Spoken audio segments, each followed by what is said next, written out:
Hey dear students, we are dealing about the chemistry weightage. जो n t का जो official weightage आया है, आप लोग परेशान होते हैं कितने सारी बुक है 11-12 कैसे कंप्लीट करें। तो एक चैप्टर का वेटेज दिया है एनटीए ने। ट्राई टू अंडरस्टैंड कि जो आप वेटेज से जो चैप्टर्स में आप एनालिसिस करके जो क्वेश्चंस करेंगे उसमें एक्सपेक्टेड क्वेश्चन किस में ज़्यादा है, जिसमें ज़्यादा वेटेज है उस हिसाब से आप प्लानिंग करिए। देखिए एनटीए के जो ऑफिशियल साइट है उसमें चैप्टर्स के नेम और उसमें एक्सपेक्टेड क्वेश्चन बताया हुआ है। लेट्स टॉक अबाउट दैट कि अगर क्लास 11 की हम बात करते हैं, क्लास 11 के बारे में अगर हम डिटेल बात करते हैं तो चैप्टर्स इसने दिया हुआ है some basic concept of chemistry, पहला चैप्टर, ठीक, जो आपका मोल कंसेप्ट है, some basic concept of chemistry. इससे आपके क्वेश्चन आएंगे दो एक्सपेक्टेड क्वेश्चन। इसने बताया कि नेक्स्ट टाइम 2 क्वेश्चन आ जाएंगे, मतलब अभी जो रिसेंट एग्जाम होगी उसमें। फिर इसने बताया स्ट्रक्चर ऑफ एटम,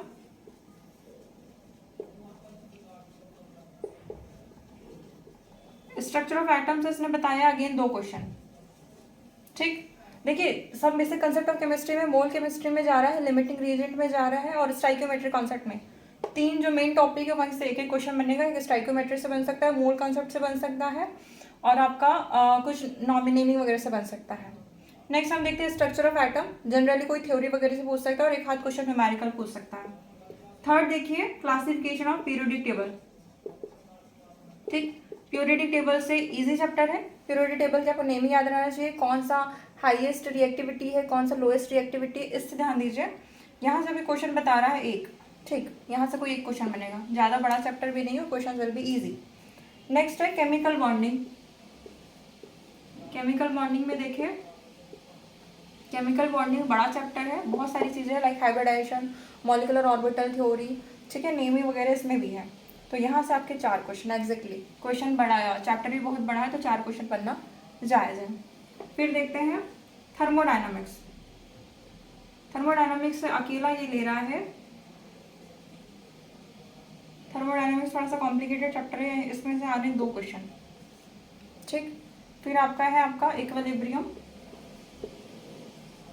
इक्विलिब्रियम से आपके क्वेश्चन आ रहे हैं 3, ठीक। देख रहे हैं वेटेज, केमिकल बॉन्डिंग, इक्विलिब्रियम, यहाँ से 4 क्वेश्चन, 3 क्वेश्चन। और ये चैप्टर्स वैसे भी टफ है।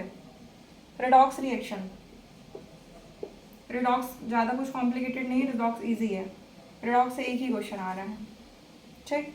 ऑर्गेनिक केमिस्ट्री, ऑर्गेनिक केमिस्ट्री बहुत ज़्यादा है, आपके लिए एनसीईआरटी सफिशिएंट नहीं है ऑर्गेनिक केमिस्ट्री के लिए। ऑर्गेनिक केमिस्ट्री आपको थोड़ा सा बियॉन्ड पढ़ना पड़ेगा एनसीईआरटी से। ऑर्गेनिक केमिस्ट्री से आपके आ रहे हैं 2 क्वेश्चन, ठीक है। हाइड्रोकार्बन्स, हाइड्रोकार्बन से भी आपके आ रहे हैं 2 क्वेश्चन। और एक चीज़ इसने दिया है complete P block. Complete P block मतलब 11th और 12th दोनों मिला के 20 to 25% आ रहा है, ठीक। कंप्लीट पी ब्लॉक आ रहा है मतलब काफ़ी आ रहा है, 3 से 4, 3 या क्वेश्चन या 4 क्वेश्चन आएंगे, ठीक है। पी ब्लॉक कंप्लीट 11-12 दोनों मिला के यहाँ से आपके आएंगे 3 या 4 क्वेश्चन, ठीक। 4 क्वेश्चन एक्सपेक्ट करके रखो क्योंकि केमिकल पी ब्लॉक बड़ा है थोड़ा सा। 12th के चैप्टर्स देखते हैं।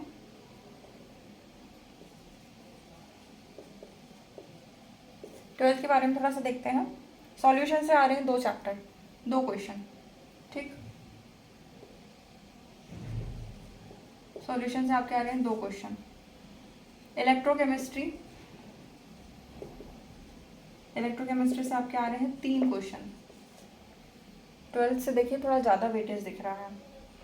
केमिकल काइनेटिक्स से आ रहे हैं 2 क्वेश्चन, ठीक। डी एंड एफ ब्लॉक से आपके आ रहे हैं 2 क्वेश्चन, ठीक है। कोऑर्डिनेशन कंपाउंड से 2 या 3 क्वेश्चन। कोऑर्डिनेशन कंपाउंड इंपॉर्टेंट है बहुत, 2 या फिर 3 क्वेश्चन आ रहे हैं यहाँ से। फिर आपका आ रहा है halo alkane hello arenes, halo alkane and hello arene से आपके आ रहे हैं 3 question. Alcohol, phenol and ether से आपके आ रहे हैं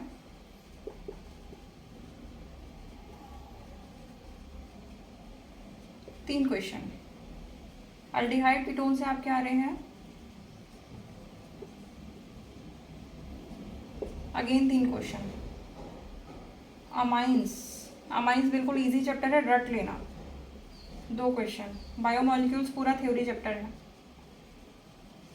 यहाँ से आ रहे हैं 2 क्वेश्चन। अब देखिए हमें पॉलीमर इधर नहीं मिला, थोड़ा सा एनालिसिस करिए कि देखिए 12th के जो चैप्टर्स है, 12th के चैप्टर्स में देखिए सॉल्यूशन, इलेक्ट्रोकेमिस्ट्री, एक इलेक्ट्रोकेमिस्ट्री हो गया और ऑर्गेनिक हो गया। देखिए electrochemistry, halo alkane, hello arene, alcohol, phenol, aldehyde, ketone, जितना आपका ऑर्गेनिक पोर्शन है ये आपका हेलो एरीन, हेलो एरीन, ये भी आपका ऑर्गेनिक पोर्शन है। और ये आपका हो गया देखो ऑर्गेनिक केमिस्ट्री, 11th के ऑर्गेनिक केमिस्ट्री, हाइड्रोकार्बन। इस ऑर्गेनिक केमिस्ट्री को इस तरीके से कवर करना है ना कि देखिए यहाँ से आपका आधा वेटेज यही ले रहा है। कोऑर्डिनेशन कंपाउंड से थोड़ा सा स्ट्रक्चर नेमिंग वगैरह में देखना, कोऑर्डिनेशन कंपाउंड से। डीएनए ब्लॉक थ्योरी चैप्टर है, ये तो आसानी से हो जाना चाहिए, ठीक, ये भी इजी है। बायोमॉलिक्यूल्स भी इजी है, अमाइन भी इजी है, ये बिल्कुल इजी चैप्टर है।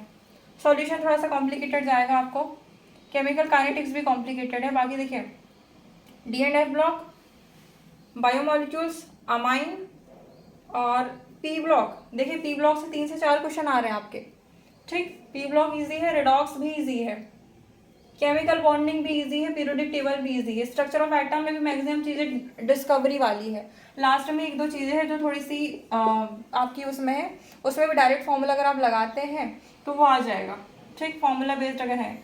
1-2 देखिए structure of atom, periodic table, chemical bonding, organic chemistry तो छोड़ दो अभी, पी ब्लॉक, अमाइंस, बायोमॉलिक्यूल्स, ठीक, डीएनएफ ब्लॉक। कितने क्वेश्चन हो गए आपके अगर आप कर लेते हैं तो? 2 क्वेश्चन, 2, 4, 6, 10, 14, 15, 17 क्वेश्चन तो आपके ऐसे ही रेडी हो जा रहे हैं, ठीक, इजीली। अगर आप इन सबको सिर्फ इजीली अगर ले लें तो 17 क्वेश्चन आपके आसानी से हो रहे हैं, ठीक। रिडॉक्स भी आप कर सकते हैं तो 18 से 20 क्वेश्चन, 25 क्वेश्चन भी अगर आप सही कर लेते हैं ना तो it will be helpful for your all exams, चाहे वो नीट हो, आईसीआर हो, एम्स हो, कोई भी हो, ठीक। तो थोड़ा सा फोकस करना इस चीज़ पर, एक बार कंक्लूजन निकालना खुद से कि आप किस तरीके से प्रिपरेशन करें। आप कंफ्यूज मत होना कि कौन से चैप्टर पे ध्यान दें, कौन से चैप्टर पे ध्यान ना दें, ठीक। ये केमिस्ट्री का जो वेटेज है ये एक्चुअल में बहुत सही वेटेज दिया है। इससे पहले का भी अगर हम प्रीवियस से पेपर उठा के देखें तो जो फ्लो था वो इसी टाइप से था, अल्डिहाइड से देगा, अल्कोहल से देगा, हेलो एल्किन, हेलोजन से देगी। पॉलीमर से जनरली एक हाथ क्वेश्चन नहीं आता था, पॉलीमर्स ने हटा ही दिया इस बार, पॉलीमर से कोई क्वेश्चन नहीं दिया है। बाकी थर्मोडायनेमिक्स सब है, ठीक। तो कहने का मतलब ये है बच्चों कि केमिस्ट्री में इस चैप्टर के हिसाब से पढ़ाई करें आप, ठीक। बहुत हो गया र्यूमर्स, बहुत हो गई उल्टी सीधी बातें, इधर उधर की चीज़ों को छोड़ो, केमिस्ट्री पे ध्यान दो, ये जो है यही आपका फ्यूचर बनाएगा, ठीक। Wishing you all the best, good luck. अच्छा एक चीज़ और कि नेक्स्ट मैं फिजिक्स और बायोलॉजी की भी अपडेट दे रही हूँ, उसका भी मैं क्वेश्चंस आपको दे देती हूँ कि किसमें कितने क्वेश्चन आएंगे, तो आप उसको भी नोट कर लेना।